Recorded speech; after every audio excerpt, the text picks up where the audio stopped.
All right, we are on. All right, well, let's say welcome to a young man. I've actually known this young man for a long time. He's a family friend, but he is an entrepreneur, serial real estate investor, uh, a world traveler, which we'll touch on that a little bit. But more importantly, just an all around good guy. Aldo Vidas, welcome to this video chat slash vlog. How you doing, brother? Doing great. How you doing?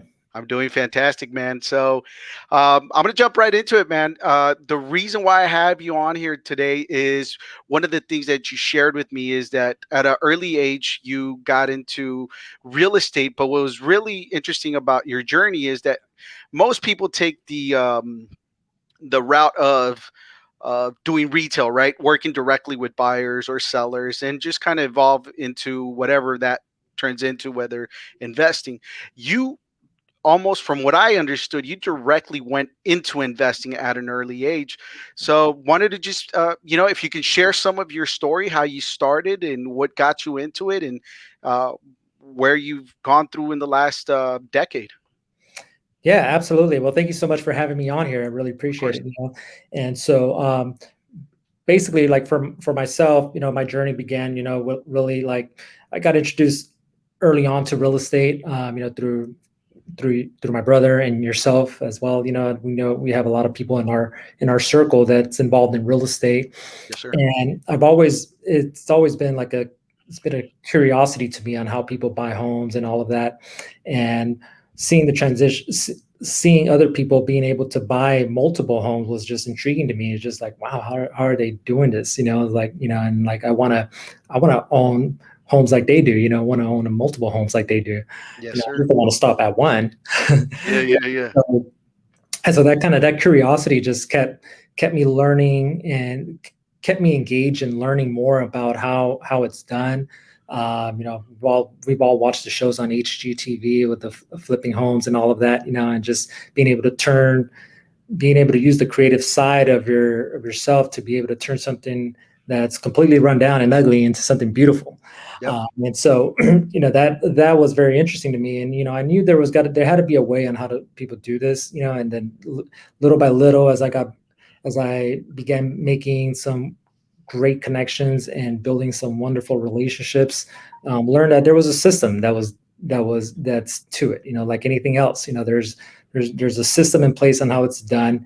And many of these people that I know that I was able to connect with, they're not using any of their own money really, and they were able to learn how to be able to leverage other people's money to be able to acquire properties, and that enabled them to be able to buy more properties in bulks, and so that's where I started realizing, I was like, okay, like I don't have to personally have all these millions of dollars sitting in my bank account. I just need to be able to align myself with the right people to be able to do that, and be able to create partnerships, to be able to go into investing, and like it really came down to understanding a lot of the well, understanding what's a good opportunity, what's a good deal, what it looks like. So it's a very there's a lot of numbers involved, of course, and it's very, you got to really be analytical when it comes to acquiring these properties. And so,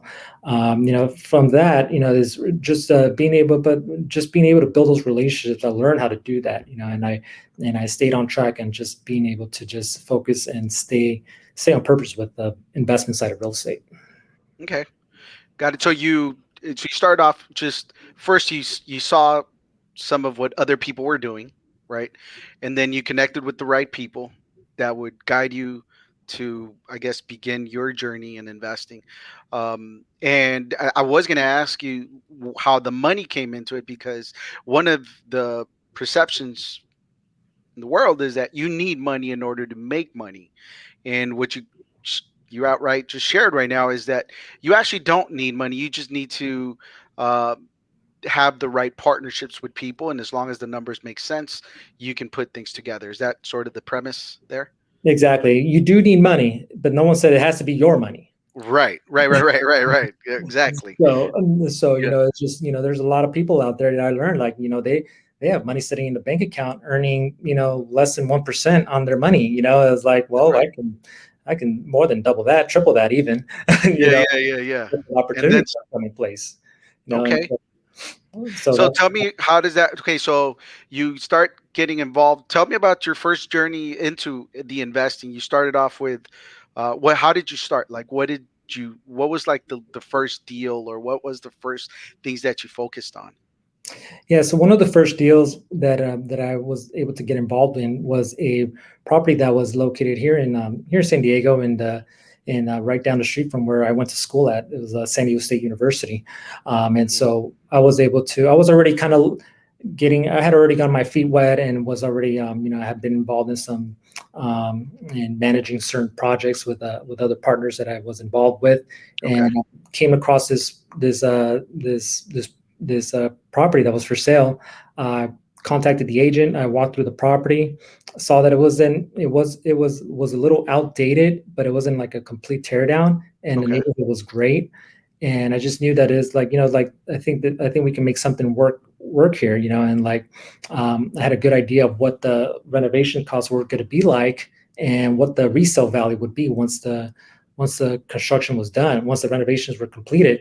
And so I contacted the agent. It was available. We put together an offer. I brought in another partner of mine, and just to have another set of eyes, just to be able to guide me Hmm. through it. And we ended up buying it. We brought some people that were interested in putting their money to work on the property.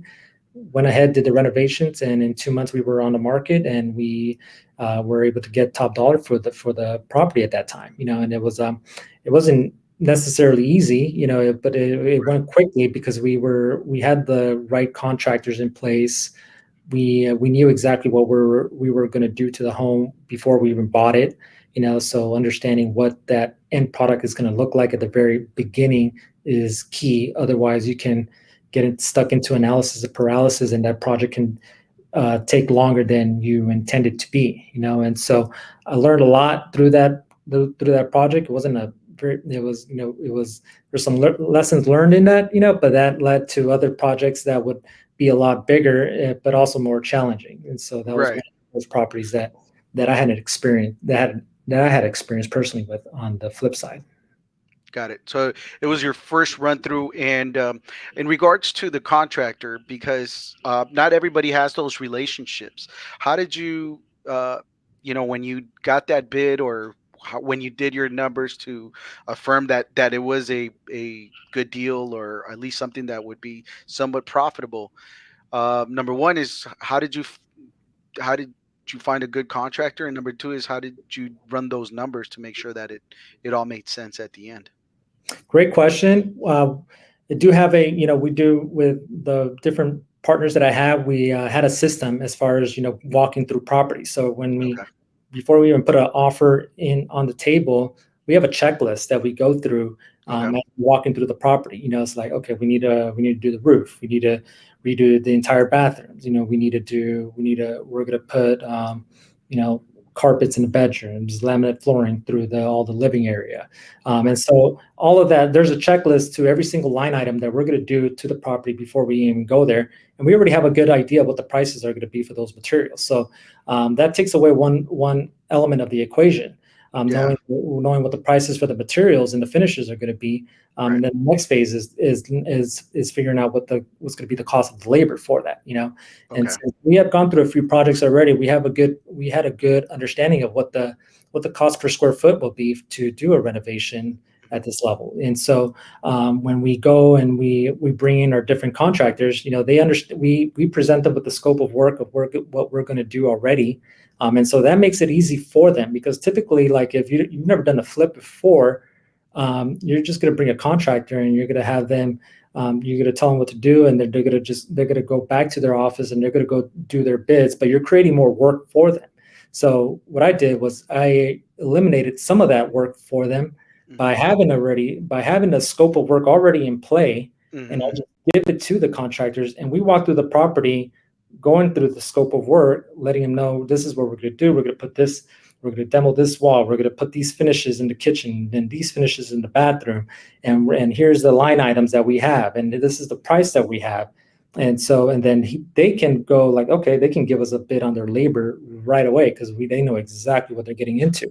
And then we're just at that point where it just becomes a negotiation. We have a budget in mind of what we want to do, Right. and they can tell us what it's going to cost to renovate, and then we'll get multiple bids on the property, and then we'll go with whoever is best. We don't necessarily go with whoever's cheapest because that's not always the best one. Right.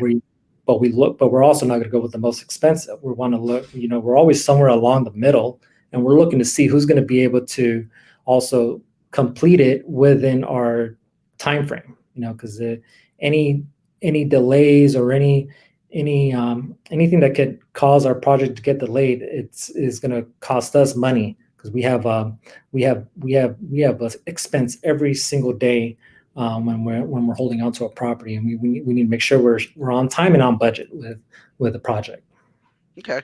Now, if someone out just somebody out there has a little bit extra cash, or has the ambition to want to do something, because obviously you don't need to have the money yourself, but you can seek out other investors. If somebody wants to do something like that, which direction do you suggest they go, or who did you reach out to? I know that you said you had some mentors. Is there a specific organization, or their local realtor? Who do they how do they find out more about do this doing Right. this? In every area, in every city, there's going to be people that are plugged into that city, that neighborhood, that are already investors that are flipping properties. Okay. And the way to be able to look at them is not that hard, actually, because you have a lot of a good place to start is with RIA groups. I don't know if you're familiar with the RIA groups. They're real estate Okay. investment investor groups, and Okay.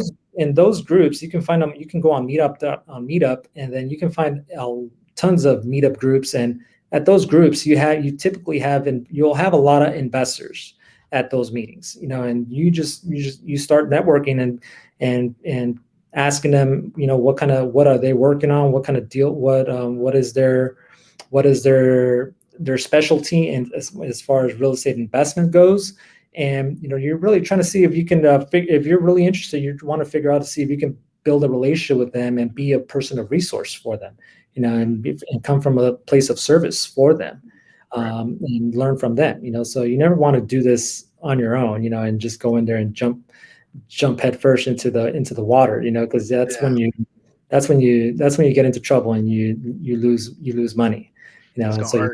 you want to align yourself with people who have done it before, and and going to the meetups, you'll definitely find a lot of investors, and they're really inexpensive to get involved with them, and you'll learn a ton, and Okay. they're normally like 20-30 bucks to go to a meeting, which Yes. you'll get access to some a great clientele, a great network of investors there. I love that. Okay, cool. So let's move on from doing flips. You also are very well versed in other types of investments. What other things have you gotten involved in? Well, what I'm currently involved in right now is really focusing a lot more on investing out of state in buy and hold properties, but also um, aligned with that is getting involved with the short-term rentals such as VRBO, Airbnb, HomeAway. Those are niche specific areas of real estate, that I really that I really love, that I've been intrigued in and been involved in. Felt, got involved with it with an experience that I had with a flip that didn't go as well. However, was able to turn into a really good deal because we were able to um, repurpose the property to become a short-term rental property. Got And it. so that's the area right now that I'm currently more putting my energy into and focused on is acquiring more properties for short-term rental purposes. Okay, so l- let us give us a little more insight into that. So, in I recently, interesting enough, and we actually talked about this probably about a week and a half ago, and that's why I asked you if you'd be kind enough to share some of your wisdom, and thank you for doing that. I actually got a call from a client of mine, And I've actually gotten this call several times already within the last couple of months, and it's about people that do have that extra cash, and they're asking me that they want to get invest into something like that.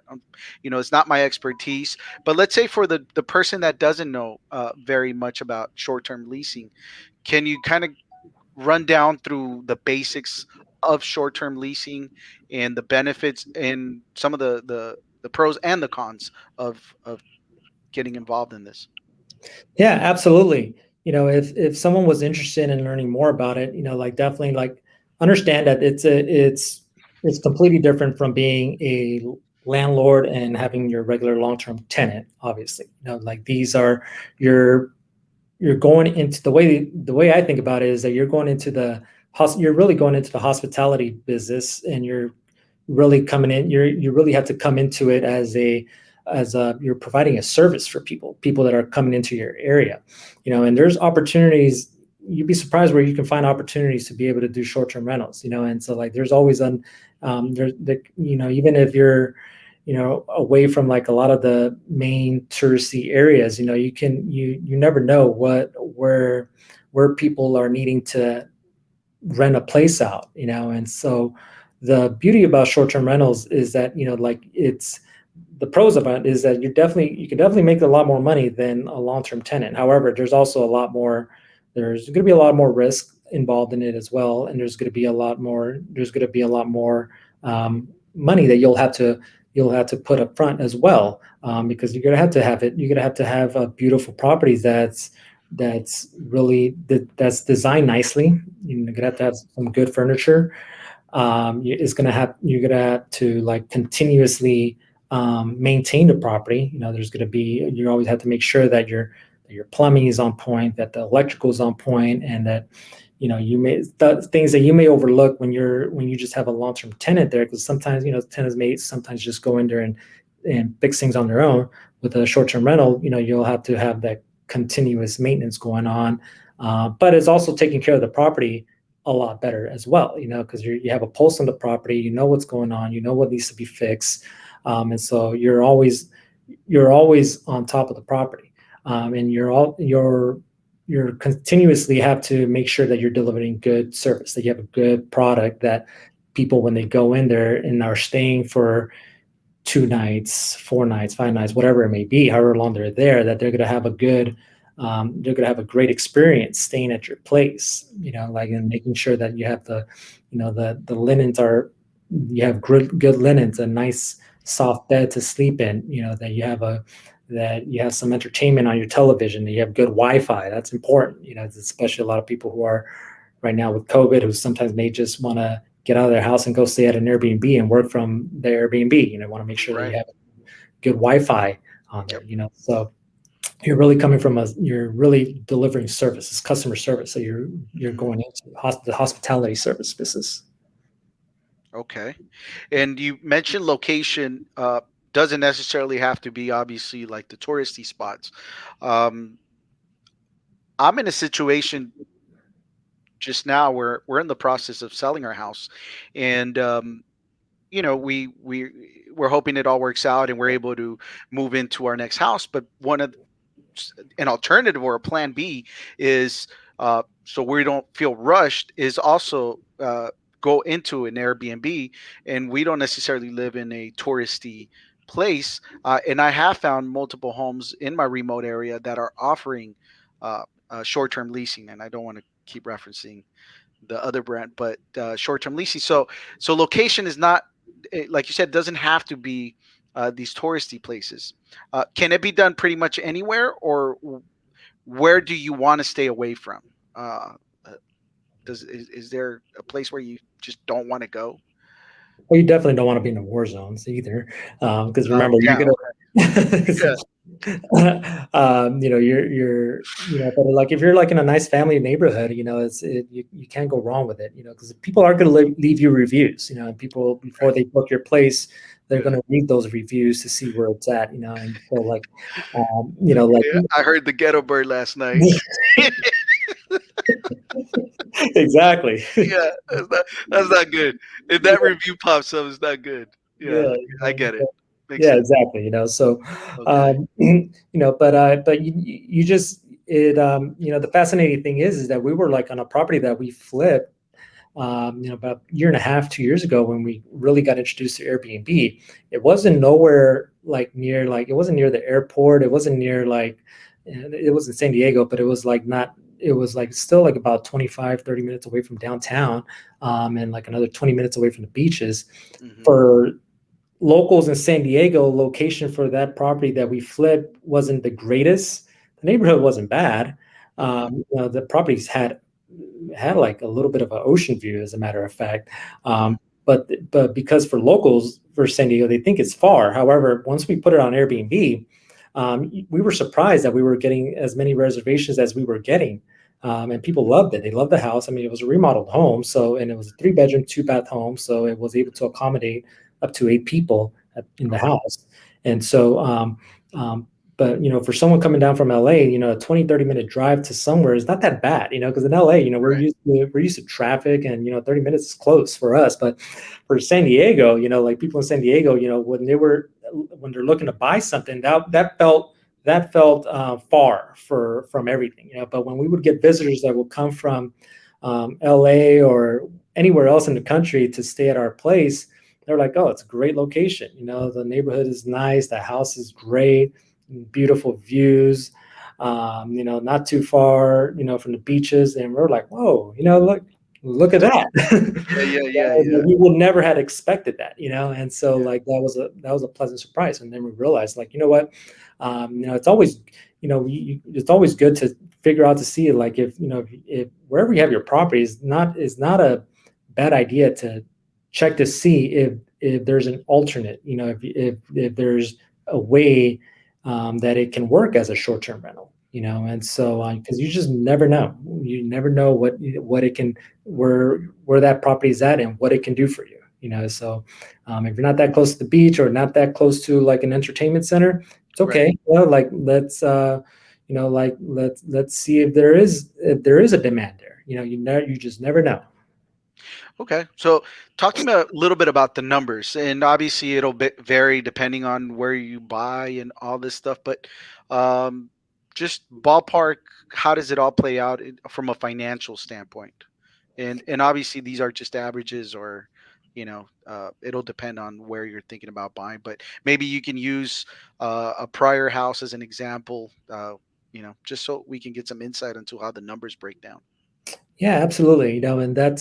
And like depending on the area where you're at, you always want to first things first is you can go on Airbnb and do some quick research in your neighborhood to see what other properties are renting out for in your area. So similar to how, like, in real estate we're running comps for a property, Hmm. you can run comps on your own on Airbnb.com for your specific neighborhood. And on Airbnb.com, it allows you to be able to go through different filters as far as, like, let's say you have a 2 bedroom, 1 bath house that's about 900 square feet.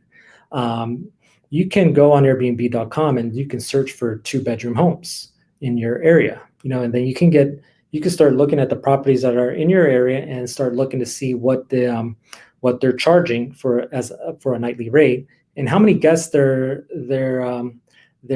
able to accommodate on that same 2 bedroom, 1 bath house. So Okay. you in going and starting there, it's a good starting point to figure out to see what you can be able to generate in your area. If you owned a home, a good thing that I like to do, if you owned a home, there's a nice little tip here, is let's say your mortgage is $1,000 a month. So you take $1,000 and you take $1,000, you divide that by 30, and that's $33 a day, $33 a night, that you're paying for your mortgage. And if you go on Airbnb and you're looking at homes in the area and you're seeing that people are charging, $90 a night for your for that same 2 bedroom property, now Hmm. you got something there. Now you're thinking like, whoa, okay, what's going on? Obviously, there's some expenses that go along with that as well. Now you're paying utilities and now you're paying your cleaners. However, like if those margins make sense, you might be onto something there. and Yeah. you could be looking at a nice little opportunity there, so I like to think about it like on a nightly rate. What can we get? Obviously, you're not also going to get 100% occupancy Hmm. every single month. However, if you have 2-3 times more the nightly, if you can generate 2 to 3 times more nightly rate than what you're paying for your debt services, Right. then it may be a good opportunity and it may be able to pencil out. Right. Because even if it's vacant for, you know, a quarter of the time, you do it in the income per day, on the fees that you're Right. charging the consumer, right? Correct. That's sort of how. Okay, that makes sense. Uh, for vacation homes, let's just take an example like, let's go to Palm Springs, for instance, um, or Big Bear. There it's almost seasonal, right? Like there's the winter time and there's the summertime, and I'm sure there's some spots in there where there's not very many people going out there. Mhm. Um, what's your take on uh, how that plays out from a financial standpoint? Does it all kind of, it won't even out because every location is different, but how does that play out into the equation of you assessing whether that's a good investment or not, when you look at that, the seasonality of a property? How do you look at that? Yeah, very important. You always want to also like you got to know the area. Let's say Big Bear, like Big Bear, um, their peak season is probably December through March maybe, Right. because of everybody's going up there to snowboard and they love the snow, and so they go up there for that, and so. Um, and then talking to like locals, it's a good way to get an understanding of what that peak is. Like locals can give you a good sense of what the like a local realtor, they like can give you a good sense Hmm. of what the peak season is like for that specific area.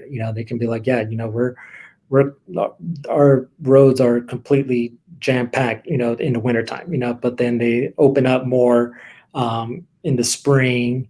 From March through May, we get a lot of it, just the roads clear up, so now you have night. Okay, all right, so winter season is the peak, and so you always know that you're going to do good in the peak season no matter what, because it's just the Hmm. demand is so high. Right.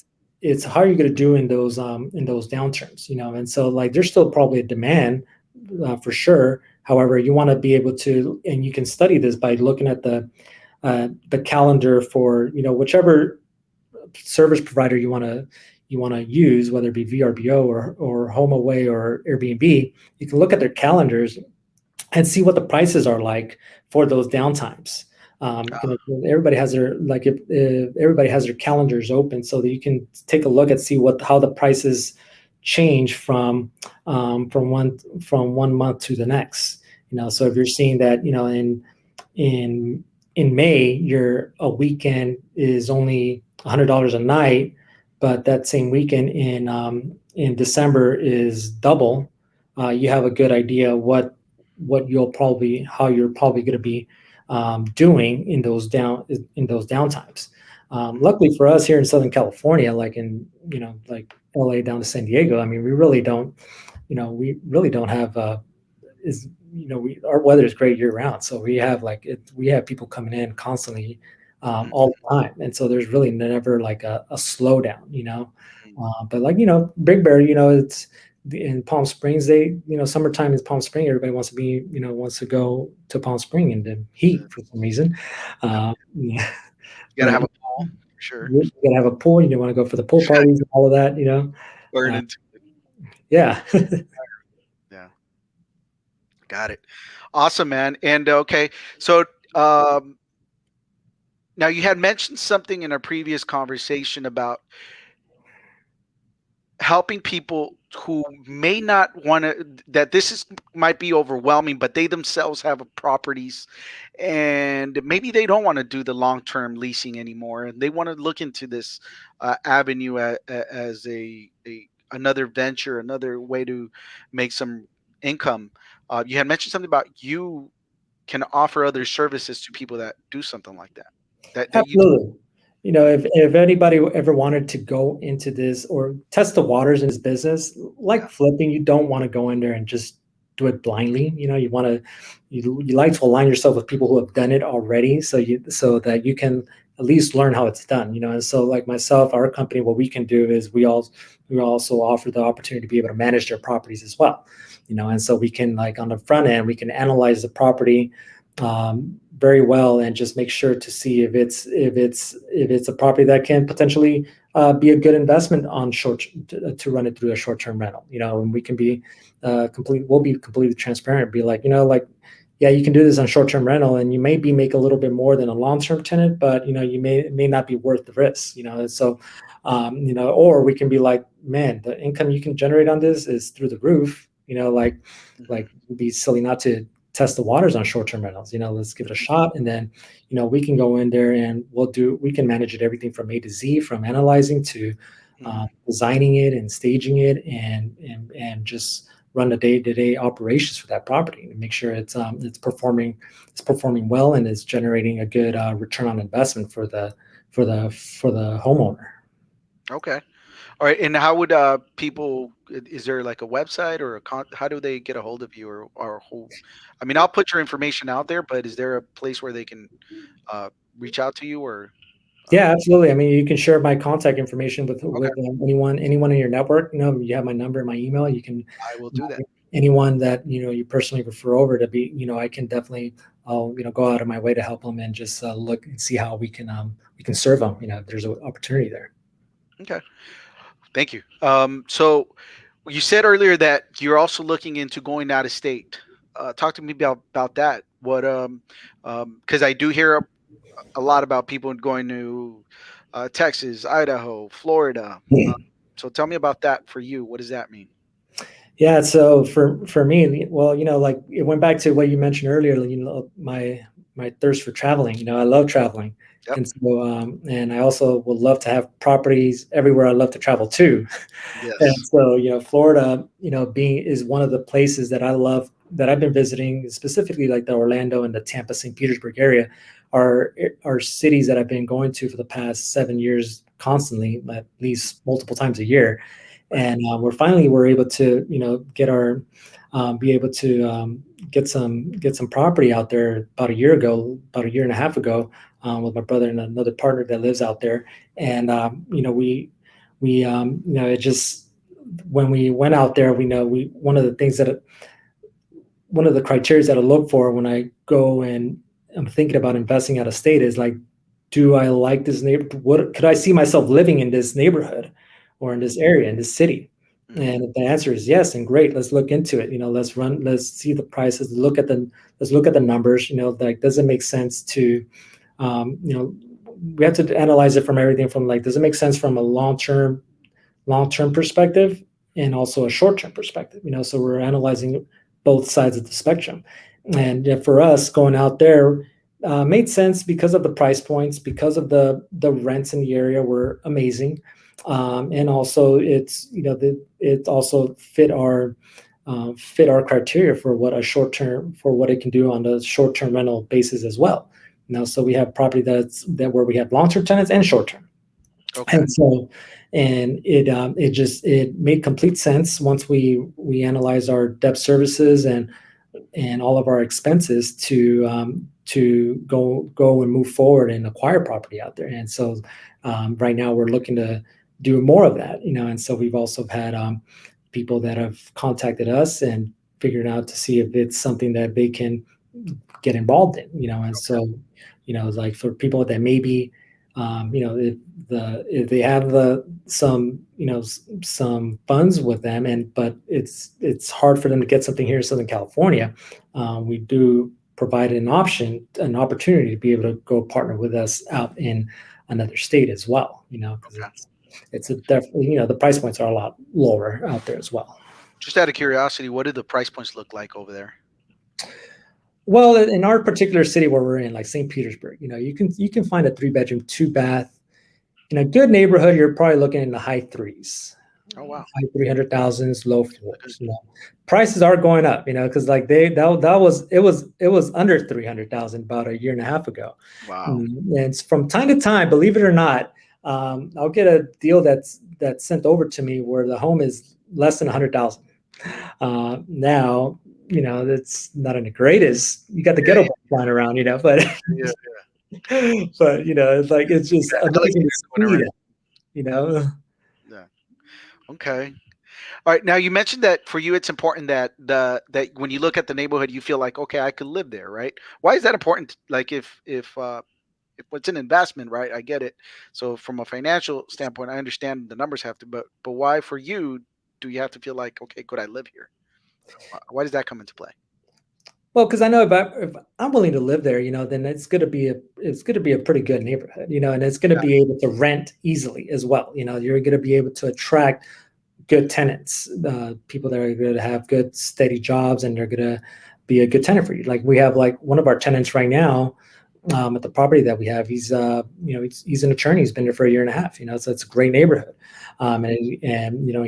He's just actually he's going to renew his lease to stay for another 12 months. So that's great. So we haven't had a turnover on that property since we bought it.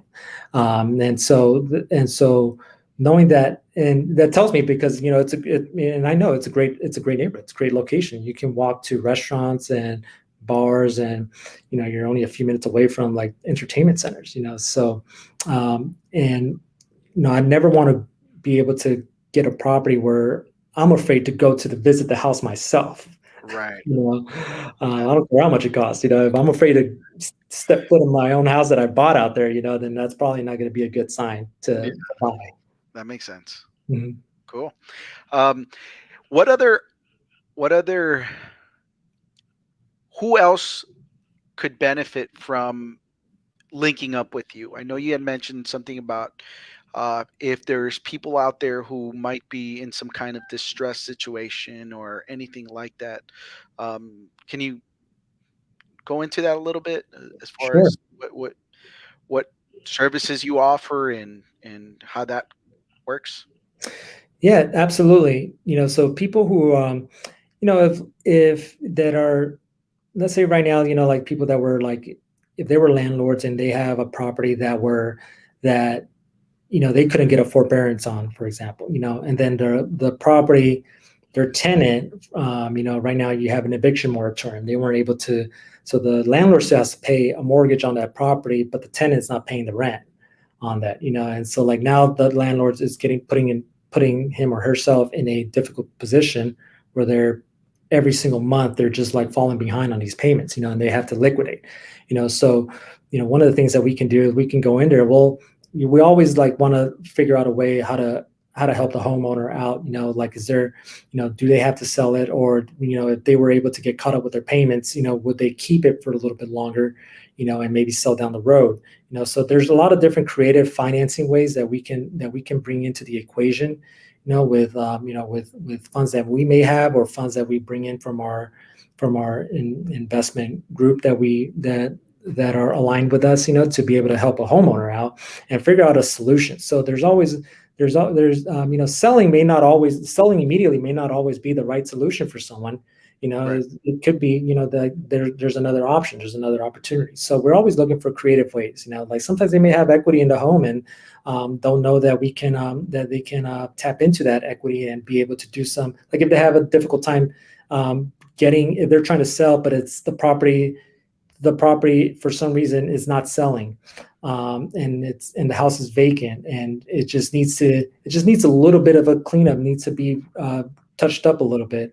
And so we can provide solutions there where we can do partnerships with the homeowner and figure out how to be able to, for Bring us, the when they're renovated, build the value back up and get a retail buyer in place. So there's a lot of different ways that we can help a homeowner, that's in a distressed position.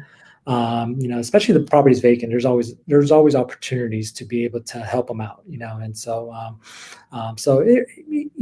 it's not a fit for every single property, but like you never know. Like there's always solutions out there. And so I like to look at things from a creative aspect, with my background, and just see like, okay, what's the big picture, what does everything look like, what does the what's the equity look like, what are the mortgage payments like, like what is the condition of the property. Let's look everything let's look at a property holistically and see Yeah, what we can do. that's awesome, man. Mhm. Well, Aldo, I think you've answered every question I've asked. I Is there anything that I you want to share that I haven't asked, maybe, or anything that you want to share with the peoples? No, I think, I mean, thanks for the questions. I mean, I think they're great questions. I hope they can be of value I to think so. your listeners. And so, like, if they have any questions in regards to anything that we talked about, anything about it in regards to investment, Yeah, whatever it may be, if there's a question you can't answer, feel free to pass them over to my way, and we can well, I'll be more than happy to be able to see how we can serve and help them in any way we can. I will definitely do that. And just to touch on your world travels, Mhm. COVID is stopped a lot of that. Where are you headed next? That's a good question. I don't know. It might be Florida still. It might be Florida. Okay. Yeah, All right. yeah. It just like I did have last year a trip planned for my parents to take them to Jerusalem. Ah, We had bought tickets in February to go in May to yes, Israel, yes. and of course everything shut down. And so, Uh, like, and so hopefully, at some point this year, we can make that trip happen for them. that would be awesome. So yeah, dude, that's one of the big trips I want to take. Is give them the opportunity to go in and visit Israel. Um, so hopefully this year, or early next year, we can make that happen. Fantastic. With Aldo, I want to just say thank you so much for doing this, man. I appreciate your info. I love the fact that you're very transparent, and I know for a fact that if somebody does reach out to you, you'll be helpful. So for everybody out there, I will put his information either down below on the message board or just it'll be somewhere around this video somewhere. And thank you again, my brother, and we'll do this again next time. Absolutely, my pleasure. Anytime. Thank you. All right, bro. I'll talk to you All right. later. Have a good Bye. one.